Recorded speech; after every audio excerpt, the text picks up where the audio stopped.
Topic है दो सदिशों का सदिश या वजन गुणन।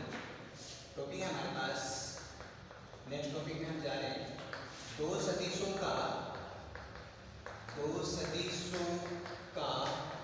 सदिश या वजन गुणन, और इसको हम क्रॉस प्रोडक्ट भी बोलते हैं, एक क्रॉस प्रोडक्ट। दो सदिशों का सदिश या वजन गुणन हम देखने वाले हैं।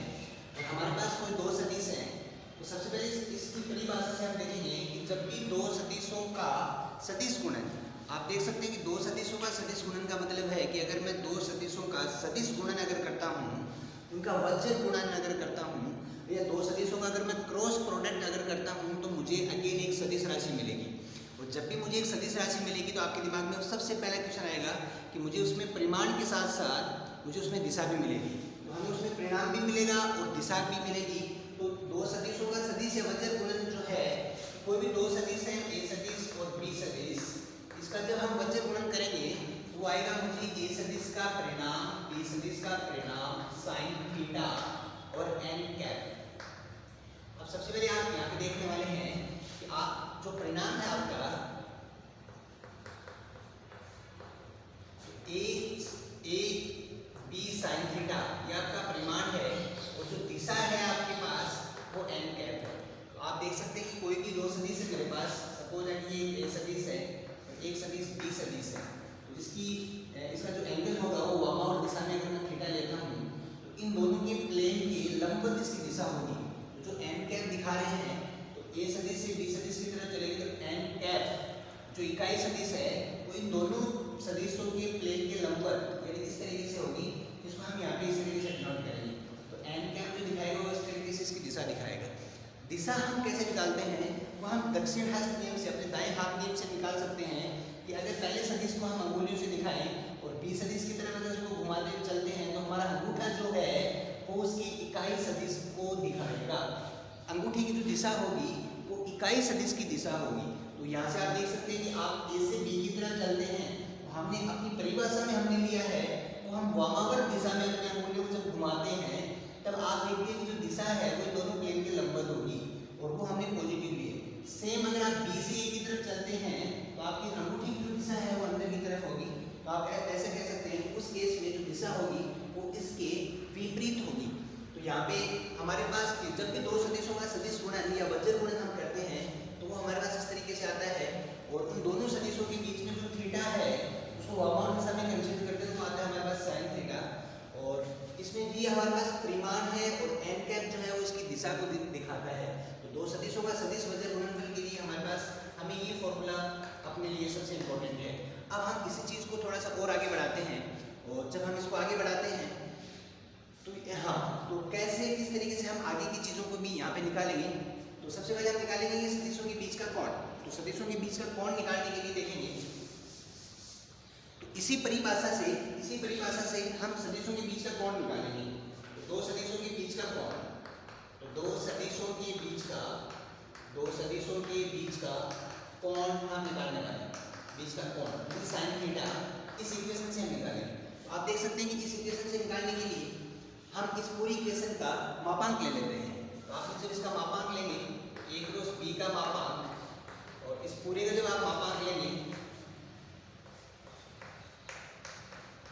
साइन थीटा और एन कैप, और इसका पूरे का जब आप मापांक लेते हैं तो एन कैप का जो मापांक होगा वो हमारे पास 1 होगा। तो बाकी आपके इस तरीके से आएगा। तो ये बन जाएगा ए क्रॉस बी, और ए मापांक बी मापांक और साइन थीटा।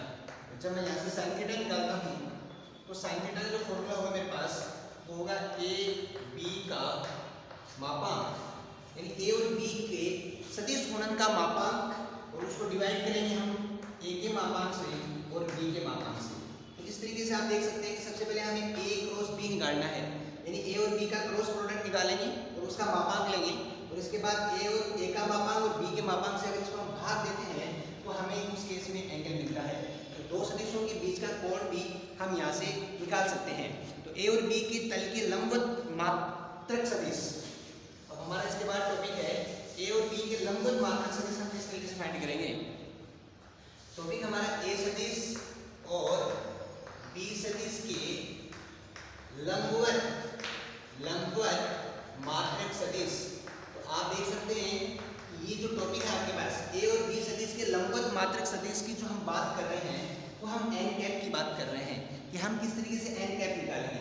अच्छा, एन कैप निकालने से पहले हम कुछ छोटी सी चीज डिस्कस कर लेते हैं कि इसी केस में अगर आपने देखा कि जब भी आपने ए और बी का मापांक निकाला, जैसे ही आपने ए और बी का मापांक लिया तो आपके पास ये आता है ए मापांक बी मापांक साइन थीटा और इस एन कैप की वैल्यू हो जाएगी आपके पास 1।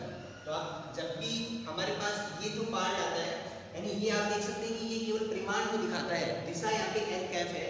तो जब सिंपल ऐसा लिखा हुआ हो एन कैप मल्टीप्लाई नहीं हो तो उस केस में हमें ये समझना है कि दो सदिशों का सदिश गुणन का मापांक है। तो ये बहुत इंपॉर्टेंट है। एक बार बच्चा यहाँ पे थोड़ा सा कंफ्यूज हो जाता है, वो कंफ्यूजन दूर करने के लिए हम ये यहाँ पे इसको अच्छे से समझने की कोशिश करते हैं कि एन कैप उसकी दिशा को दर्शाएगा, लेकिन अगर उसका मैं मापांक ले लेता हूँ तो वो केवल उसके परिमाण को दर्शाएगा। तो ए का मापांक बी का मापांक और साइन थीटा अगर कहीं भी लिखा हुआ है तो उसको एज ए फॉर्मूला हम ये भी लिख सकते हैं जो है ए और बी का सदिश गुणन का मापांक है। तो ये भी हमारे लिए काफी इंपॉर्टेंट है।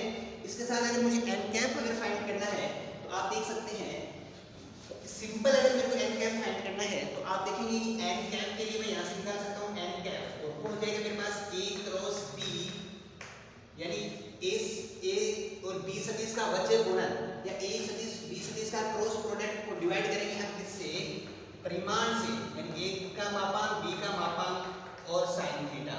तो इस तरीके से हम जब फाइंड करेंगे तो हम यहाँ से एन कैप निकाल सकते हैं। और इसी के साथ आपने देखा कि साइन थीटा निकालने के लिए आपने अच्छा इसके बाद आप इसको क्या लिख सकते हैं मेरे प्यारे बच्चों, एन कैप के बाद इसको लिख सकते हैं कि सर ए और बी का वजन गुणन अपॉन ये क्या है मेरे पास, ये ए और बी सदिश के वजन गुणन का मापांक है। आप इसको ए सदिश गुणा बी सदिश इस तरीके से लिख सकते हैं। तो हमारे पास एन कैप का ये फॉर्मूला आ गया। सेम अगर आप देखें तो इन आपने ए और बी के लंबवत मात्रक सदिश का फॉर्मूला हमारे पास ये आया है कि ए और बी के लंबवत मात्रक सदिश ये है। और इसी के साथ जो साइन थीटा था, साइन थीटा क्या था आपके पास, जिसकी ए और बी का जो वजन गुणन है उसका मापांक अपॉन ए सदिश का मापांक और बी सदिश का मापांक था। तो इन दोनों में आप स्लाइटली जो डिफरेंस आप देख सकते हो वो देख सकते हैं कि एन कैप ये कहीं ना कहीं आपके पास एक सदिश है, इसलिए आपने इसका मापांक नहीं दिया। इसको जब मल्टीप्लाई करेंगे तो आपके पास आई कैप जे कैप के कैप में इक्वेशन आएगी जिसको आपने उसके मापांक से डिवाइड किया है। लेकिन यहाँ पे आप देखेंगे कि आपके पास एक अदिश राशि होगी, कोई संख्यात्मक मान इसमें आएगा। इसलिए आपने देखा है कि यहाँ पे आपको क्या करना है, सबसे पहले ए क्रॉस बी निकालना है, ए और बी का सदिश गुणन लेना है और उसके मापांक से अगर उसको हम भाग देते हैं तो हमारे पास एन कैप आता है। और साइन थीटा के केस में क्या है कि ए और बी की जो गुणन के मापांक को हम अलग अलग सदिश के मापांक से अगर भाग देते हैं तो उस केस में हमें साइन थीटा मिलता है। तो ये भी हमारे पास बहुत इंपॉर्टेंट टॉपिक है। दोनों टॉपिक को हमने यहाँ पे डिस्कस किया है और आप इसको अच्छे से समझ गए होंगे। ये जो है ये परिमाण है, ये जो है ये मेरा ए और बी सदिश के वजन गुणन का परिमाण है और एन कैप साथ में लगाकर उसकी दिशा है। तो इसको हम इस तरीके से भी डिनोट कर सकते हैं। इसके बाद हमारे पास हमने यहाँ पे ये देख लिया है। इसके बाद हमारा जो टॉपिक है वो है सदिश गुणन की ज्यामितीय व्याख्या। तो सदिश गुणन की ज्यामितीय व्याख्या देखने से पहले हम एक छोटा सा टॉपिक और डिस्कस कर लेते हैं, लेकिन हाँ उससे पहले हम सदिश गुणन की ज्यामितीय व्याख्या देख लेते हैं। तो सदिश गुणन की ज्यामितीय व्याख्या देखिए कि एक्चुअली जो सदिश दो सदिशों का जो सदिश गुणनफल है उसका मतलब क्या है। हमने अदिश गुणनफल का भी मतलब देखा था कि एक सदिश का दूसरे सदिश के ऊपर जब प्रक्षेप हम निकालते हैं तो वो कहीं ना कहीं अदिश गुणनफल को दर्शाता है। वैसे ही यहाँ पे हम सदिश गुणन की ज्यामितीय व्याख्या देखेंगे। तो सदिश गुणनफल की ज्यामितीय व्याख्या, सदिश गुणनफल की ज्यामितीय व्याख्या। तो सदिश गुणनफल की ज्यामितीय व्याख्या को हम यहाँ से देखने वाले हैं। सदिश गुणनफल की ज्यामितीय व्याख्या, तो सदिश गुणनफल की ज्यामितीय व्याख्या देखने से पहले हम एक समांतर चतुर्भुज लेते हैं। तो माना कि आपके पास ये समांतर चतुर्भुज है,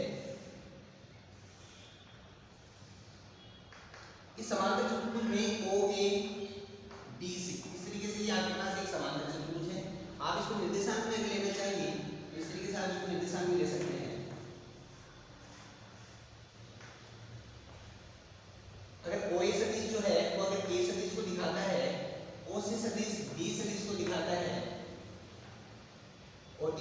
जो एंगल है आपके पास अगर वो थीटा है, तो सबसे पहले आपने देखा कि OA सदिश जो है, OA सदिश है वो आपके पास A सदिश है, OP सदिश जो है आपके पास B सदिश है। तो सर यहाँ पे हमारे पास OABC एक समांतर चतुर्भुज है और इसमें मैं क्या करता हूँ कि C बिंदु से AP पे OA पे मैं एक लंब दर्शाता हूँ, तो CM जो है आपका, तो यहाँ पे आप देख सकते हो CM जो है वो लंबवत है OA पर, CM OA पे लंब है। अब आप जानते हैं कि किसी भी समांतर चतुर्भुज का क्षेत्रफल, तो किसी भी समांतर चतुर्भुज का पैरेललोग्राम का एरिया और पैरेललोग्राम, या फिर हम इसको वैसे लिख लेते हैं, किसी भी समांतर चतुर्भुज का जो क्षेत्रफल है, समांतर चतुर्भुज का क्षेत्रफल वो होता है हमारे पास, किसी भी समांतर चतुर्भुज का क्षेत्रफल होता है आधार इंटू ऊंचाई। तो यहाँ से अगर अपन देखें तो OA इंटू CM ये इसका इस समांतर चतुर्भुज का एक क्षेत्रफल है जो आपके पास OA इंटू CM है। इसके साथ हम देखेंगे, अब अगर हम इस ट्रायंगल की बात करें तो CM अगर हम फाइंड करने की कोशिश करते हैं, तो CM अगर आप देखते हैं इस केस में अगर हम CM फाइंड करें, इसके और इसके बीच में हम रिलेशन फाइंड कर दें जो हमारे पास है sin थीटा। तो sin थीटा जो है वो आपके पास है CM अपॉन OC और वो है आपका CM upon B। CM equals to ये आपके पास B sin थीटा। तो CM की जो वैल्यू है आपके पास वो है आपके पास CM जो है वो आपके पास B sin थीटा है। तो अब हम सबसे पहले क्या करेंगे, सदिश गुणन की परिभाषा से, जो सदिश गुणनफल हमने देखा है उसकी परिभाषा में जाएंगे, जो है A और B का वज्र गुणन या A और B का सदिश गुणन या A और B का क्रॉस गुणनफल जो है वो आपके पास है A सदिश का मापांक B sin थीटा और n कैप। तो यहाँ से अगर अपन देखें तो A सदिश गुणा B सदिश का जो गुणनफल है, तो यहाँ से A सदिश जो है वो आपके पास OA है, A सदिश है वो OA है, B sin थीटा जो है वो आपके पास CM है, वो आपके पास CM है और n कैप। तो आप यहाँ पे देखेंगे और ये OA इंटू CM क्या है, तो OA इंटू जो CM है वो समांतर चतुर्भुज का क्षेत्रफल है।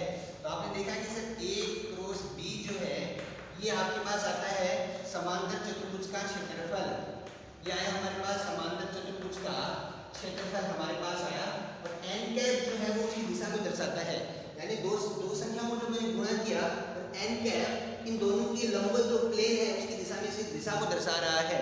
अब n कैप को हटाने के लिए मैं इसका मापांक लेता हूँ, तो मैंने मापांक लिया A क्रॉस B, वो आया आपके पास किसी भी समांतर चतुर्भुज का क्षेत्रफल, वो है आपके पास समांतर चतुर्भुज का क्षेत्रफल। तो आप सबसे पहले हमारे पास यहाँ पे हमने देखा कि जब भी हम किन्हीं भी दो सदिशों का सदिश गुणनफल करते हैं तो वो हमें कहीं ना कहीं एक समांतर चतुर्भुज का क्षेत्रफल देता है। और आप देखते हैं समांतर चतुर्भुज का क्षेत्रफल क्या है, किन्हीं भी दो सदिशों के सदिश गुणनफल का जो मापांक है वो हमें समांतर चतुर्भुज के क्षेत्रफल की इक्वल होता है। तो इस तरीके से ज्योमेट्रिकल रिप्रेजेंटेशन इसमें हम देख चुके हैं कि जब भी हम किन्हीं भी दो सदिशों का सदिश गुणनफल या वज्र गुणनफल करते हैं तो हमें उस समांतर चतुर्भुज का क्षेत्रफल मिलता है। और इसी के साथ हम एक फॉर्मूला यहाँ से डिराइव करते हैं। तो हमने देखा कि हमने समांतर चतुर्भुज का क्षेत्रफल निकाल लिया है, इसी तरीके से हमें त्रिभुज का क्षेत्रफल भी यहाँ से निकालना है। आपको पता है मेरे प्यारे बच्चों कि जब भी किसी भी त्रिभुज में या किसी जो कोई भी समांतर चतुर्भुज है उसका जो विकर्ण है या फिर कह सकते हैं कि जो विकर्ण है वो दो बराबर त्रिभुजों में डिवाइड करता है। यानी आप ये देख सकते हैं कि त्रिभुज OCA और ACB दो बराबर त्रिभुज हैं, यानी समांतर चतुर्भुज का क्षेत्रफल जो होता है मेरे पास वो दो त्रिभुजों के क्षेत्रफल के बराबर होगा। तो मैं इसी इक्वेशन हम आगे बढ़ाते हैं। ये बन गया A क्रॉस B जो है आपका वो है दो त्रिभुज का क्षेत्रफल, वो है आपका दो त्रिभुजों का दो इंटू त्रिभुज का क्षेत्रफल। यहाँ से अगर मैं त्रिभुज का क्षेत्रफल वगैरह निकालता हूँ तो त्रिभुज का क्षेत्रफल आप देख सकते हैं। त्रिभुज का क्षेत्रफल देखने के लिए हमने क्या किया, उसे इसको डिवाइड करेंगे, ये बन जाएगा 1/2 A क्रॉस B। तो आप देख सकते हैं ये हमारे पास जो नेक्स्ट पार्ट है कि जब भी हम त्रिभुज का क्षेत्रफल दो सदिशों के सदिश गुणनफल को अगर 2 से डिवाइड करते हैं उसके मापांक को, तो हमें कहीं ना कहीं त्रिभुज का क्षेत्रफल मिलता है। तो इस तरीके से हमने बेसिक यहाँ पे देखा कि कैसे दो सदिशों का गुणनफल क्या है। दो सदिशों के गुणनफल में अलग अलग पार्ट है, उसका मीनिंग क्या है, उसका मतलब हमने देखा। इसके बाद हमने देखा कि दो सदिशों के गुणनफल से हम कोण को कैसे निकाल सकते हैं और ए और बी सदिश के तल के लंबवत इकाई सदिश को कैसे निकाल सकते हैं। और इसके साथ हमने ये भी देखा कि जो दो सदिश हैं ए सदिश और बी सदिश, ए सदिश और बी जो हमारा सदिश है उसका ज्यामितीय व्याख्या का मतलब क्या है। और या फिर आप ऐसे कह सकते हैं कि सदिश गुणनफल की सहायता से हम किसी भी समांतर चतुर्भुज का क्षेत्रफल निकाल सकते हैं और किसी भी त्रिभुज का क्षेत्रफल निकाल सकते हैं। तो यहाँ पे ये हमारा टॉपिक था कि सदिशों का, दो सदिशों का सदिश गुणनफल।